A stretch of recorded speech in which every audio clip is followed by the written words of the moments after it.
भारत सरकार को इस बात के लिए प्रेरित किया जाए कि जातीय जनगणना जो खुद ही उन्होंने कहा है एक समय पे उसको कराना चाहिए, कराना है, कराएं, यह बात कहने की जरूरत है। और इसमें नीतीश कुमार जी का रोल बहुत बड़ा रोल देश भर में हो सकता है। लोगों के बीच जागृति पैदा करके, महिलाओं को प्रशिक्षित शिक्षित करके इस तरह से योजना बनानी पड़ेगी, तब जाकर जनसंख्या वृद्धि पर रोक लगेगी। यही बात कल बैठक में भी किसी को मैसेज देने की कोशिश नहीं है।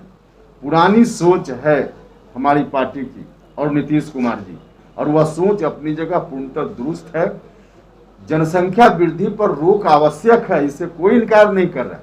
जिस तरह से जनसंख्या बढ़ रही है उसको रोकना जरूरी है, लेकिन जबरदस्ती करके आप रोकना चाहिएगा तो यह काम नहीं संभव है।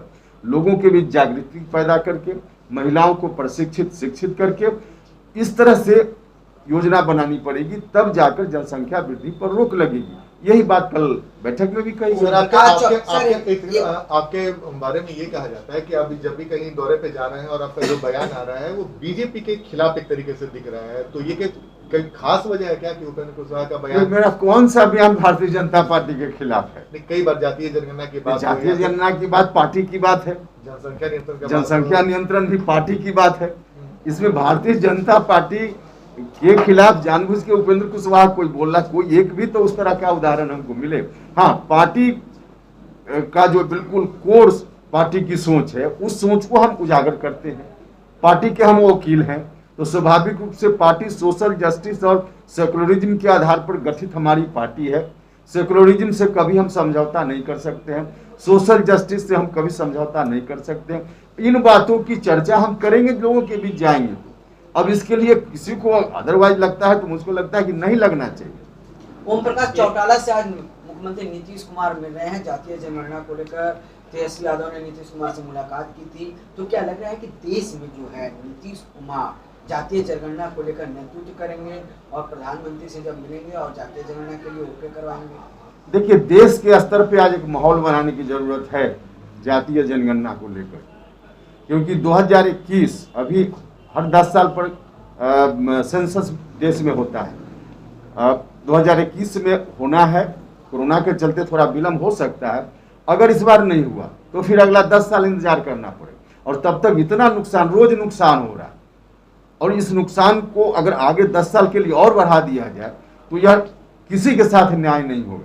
इसलिए जरूरत इस बात की है कि इस बार किसी भी तरह से देश में माहौल बना करके, देश में हर तरह से लोगों को जागरूक करके, और भारत सरकार को इस बात के लिए प्रेरित किया जाए कि जातीय जनगणना जो खुद ही उन्होंने कहा है एक समय पे उसको कराना चाहिए, कराना है, कराएं, यह बात कहने की जरूरत है। और इसमें नीतीश कुमार जी का रोल बहुत बड़ा रोल देश भर में हो सकता है। तो देश भर में नीतीश कुमार का रोल हो सकता है, तो ये नहीं लगता है कि बीजेपी से भी खटपट हो जाए? क्यों बीजेपी से खटपट? हमने देखिए पहले भी कहा, भारतीय जनता पार्टी अलग पार्टी है, जनता दल यूनाइटेड अलग पार्टी है।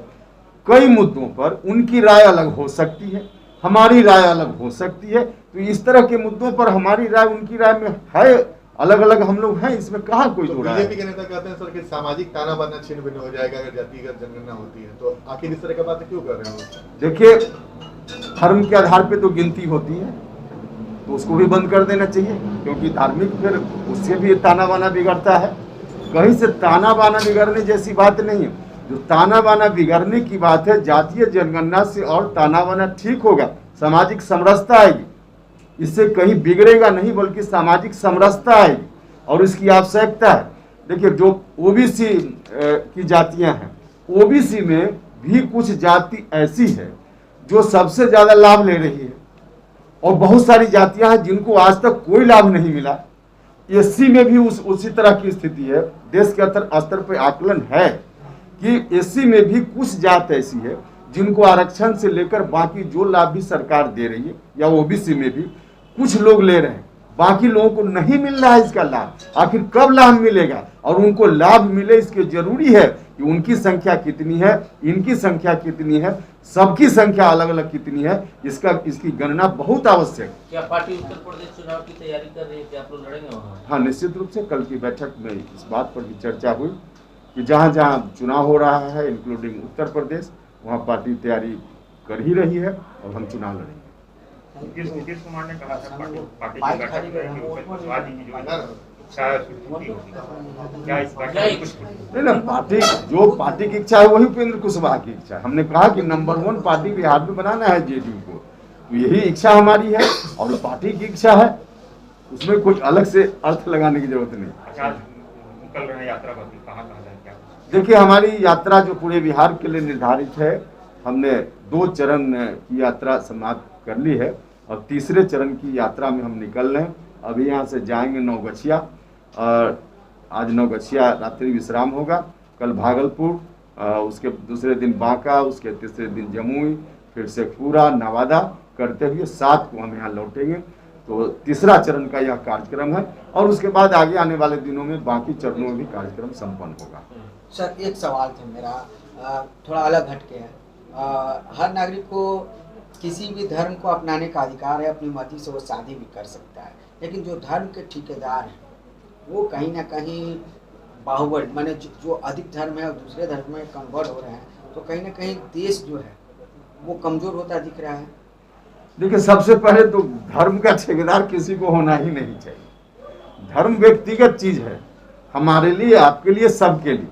हमारी आपकी सबकी स्वतंत्रता है और हिंदुस्तान का संविधान इस स्वतंत्रता की रक्षा करता है, जिसको जो धर्म मानना हो। अब कुछ लोग यह मानते हैं कि हम ही धर्म चलाते हैं। धर्म चलाने की बात नहीं है, धर्म तो अंदर की आस्था की चीज है।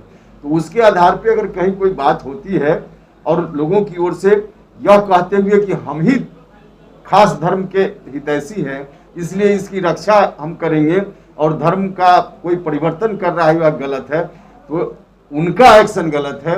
धर्म परिवर्तन व्यक्तिगत इच्छा से कोई कर सकता है, कभी कर सकता है, उसमें कोई भी दिक्कत, कोई आपत्ति नहीं।